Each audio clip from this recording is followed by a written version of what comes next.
হাসিনা বিরোধী আন্দোলনের কৃতিত্ব কারো ব্যক্তিগত নয়, বলছেন কাদের সিদ্দিকী। দেশে এখন একটা জগা খিচুড়ি অবস্থা চলছে, বলছেন মির্জা ফখরুল।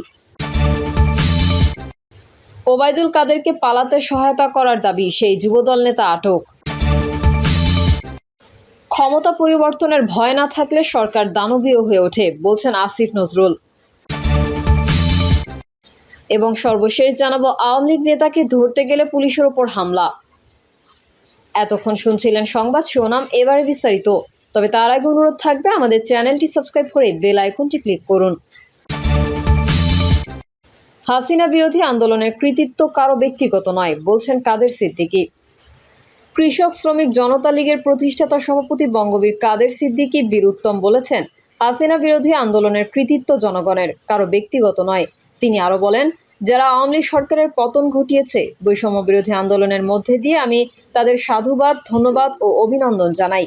কিন্তু তারা যদি বঙ্গবন্ধুকে অস্বীকার করে, তারা যদি স্বাধীনতাকে অস্বীকার করে, মুক্তিযোদ্ধাদের অসম্মান করে, তাহলে যেমন পাকিস্তানের বিরুদ্ধে দাঁড়িয়েছি তেমনি তাদের বিরুদ্ধে দাঁড়াতো আমাদের একটুও বাদবে না। তিনি বলেন, শেখ হাসিনার অন্যায়, আওয়ামী লীগ লোকের অন্যায় ভালোভাবে না চালাতে পারা, এসব কিছু মিলেই মানুষ ক্ষুব্ধ।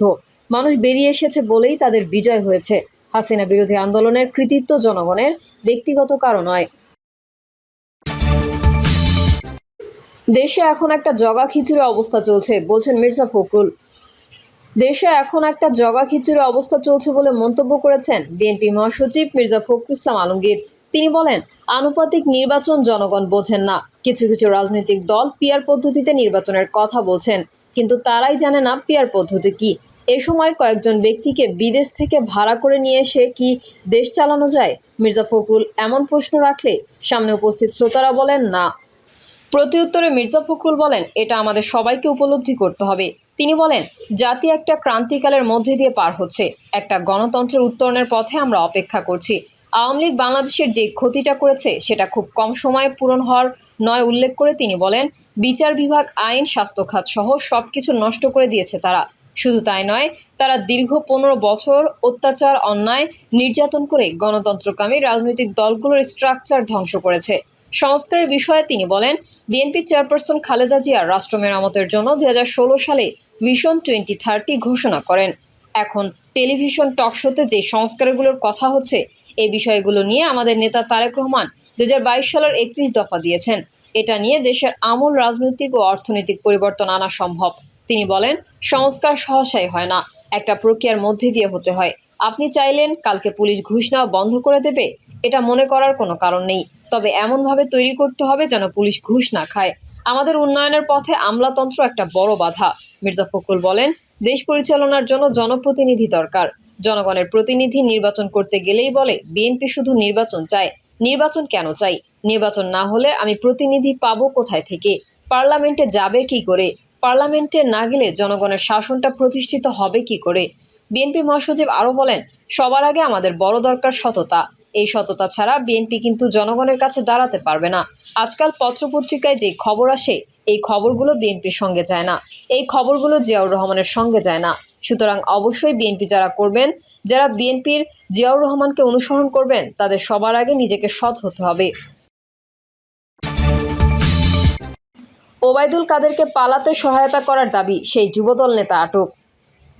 আওয়ামী লীগের সাধারণ সম্পাদক ওবায়দুল কাদেরকে পালাতে সহায়তা করেছেন যুবদলের সেক্রেটারি, এমন মন্তব্য করা যশোরের বহিষ্কৃত যুবদল নেতাকে আটক করেছে পুলিশের গোয়েন্দা শাখা। আটক যুবদল নেতার নাম ইস্কান্দার আলী ওরফে জনি। তিনি যশোর জেলা যুবদলের বহিষ্কৃত প্রচার সম্পাদক। তার বিরুদ্ধে চাঁদাবাজি ও আইসিটি আইনে একাধিক মামলা আছে। সর্বশেষ তিনি ঢাকার খিলক্ষেত দক্ষিণ নামাপাড়ার একটি ভাড়া বাসায় অবস্থান করছিলেন। বিষয়টি নিশ্চিত করেছেন যশোর জেলা ডিবির ভারপ্রাপ্ত কর্মকর্তা মঞ্জুরুল হক ভূঁইয়া।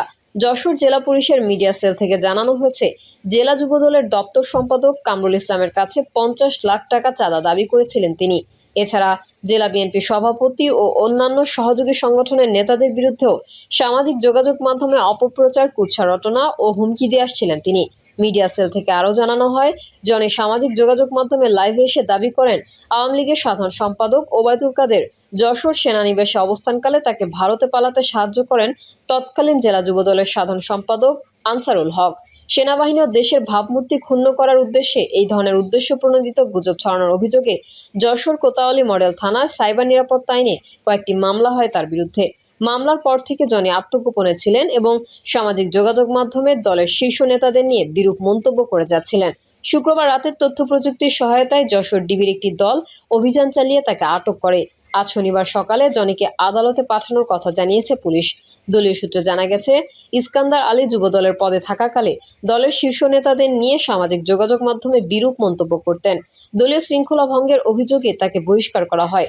এরপর চলতি বছরের 8ই জানুয়ারি হঠাৎ ফেসবুকে স্ট্যাটাস দিয়ে দাবি করেন যশোর যুবদলের শীর্ষ নেতারা আওয়ামী লীগের সাধারণ সম্পাদক ওবায়দুল কাদের ও প্রধানমন্ত্রী শেখ হাসিনার চাচাতো ভাই শেখ হেলালের পরিবারকে ভারতে পালাতে সহায়তা করেছেন।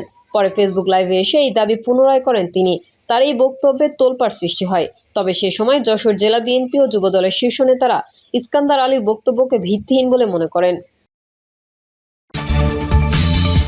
ক্ষমতা পরিবর্তনের ভয় না থাকলে সরকার দানবীয় হয়ে ওঠে, বলছেন আসিফ নজরুল। অন্তর্বর্তী সরকারের আইন উপদেষ্টা অধ্যাপক আসিফ নজরুল বলেছেন, নির্বাচনের মাধ্যমে ক্ষমতার পরিবর্তন হয়, এটা গুরুত্বপূর্ণ। ক্ষমতা পরিবর্তনের ভয় না থাকলে সরকার দানবীয় হয়ে ওঠে, যার উদাহরণ শেখ হাসিনা। আসিফ নজরুল বলেন, মানবাধিকার রক্ষা এখন অনেক বড় চ্যালেঞ্জ। সরকারের পক্ষ থেকে আইনগত চ্যালেঞ্জের চেষ্টা করা হচ্ছে। এ সময় মানবাধিকারের সঠিক চর্চার কথা বলেন উপদেষ্টা। পাঠ্যক্রম থেকে শুরু করে সমাজের সব ক্ষেত্রে মানবাধিকার নিশ্চিতের চর্চা করতে হবে। তিনি আরও বলেন, আইন দিয়ে সবকিছু হয় না, প্রতিষ্ঠান পরিবর্তন করতে হবে। নিজের খাসলত পরিবর্তন করা ছাড়া কোনো কিছুর পরিবর্তন হবে না বলে মন্তব্য করেন তিনি। আওয়ামী লীগ নেতাকে ধরতে গেলে পুলিশের ওপর হামলা। কুষ্টিয়ায় আসামি ধরতে গিয়ে আওয়ামী লীগ নেতার ছেলের বটির আঘাতে পুলিশের এক এএসআই আহত হয়েছেন। পরে অতিরিক্ত পুলিশ গিয়ে আহত সদস্যকে উদ্ধার করে। একই সঙ্গে অভিযান চালিয়ে হামলার সঙ্গে জড়িত ব্যক্তিকে আটক করে পুলিশ। পুলিশ ও স্থানীয় সূত্রে জানা যায়, আওয়ামী লীগ নেতা হারুনকে গ্রেফতারের উদ্দেশ্যে ডিবি পুলিশ তার বাড়ি ঘেরাও করে। এরপর বাড়ির ভেতরে প্রবেশ করলে হারুনের ছেলে প্রণয় এসআই ইসরাফিলের পিঠে বটি দিয়ে আঘাত করেন। কুষ্টিয়া জেনারেল হাসপাতালে আবাসিক চিকিৎসক কর্মকর্তা হোসেন ইমাম জানান, আহত পুলিশ সদস্যের পিঠে ধারালো কিছু দিয়ে আঘাতের 2টি চিহ্ন ছিল। তাকে প্রাথমিক চিকিৎসা দেওয়া হয়েছে। কুষ্টিয়া গোয়েন্দা পুলিশের ওসি মুরাদ হোসেন জানান, এ ঘটনায় পুলিশ ওই আওয়ামী লীগ নেতা ও তার ছেলেকে আটক করেছে। তাদের বিরুদ্ধে আলাদা মামলা করা হবে।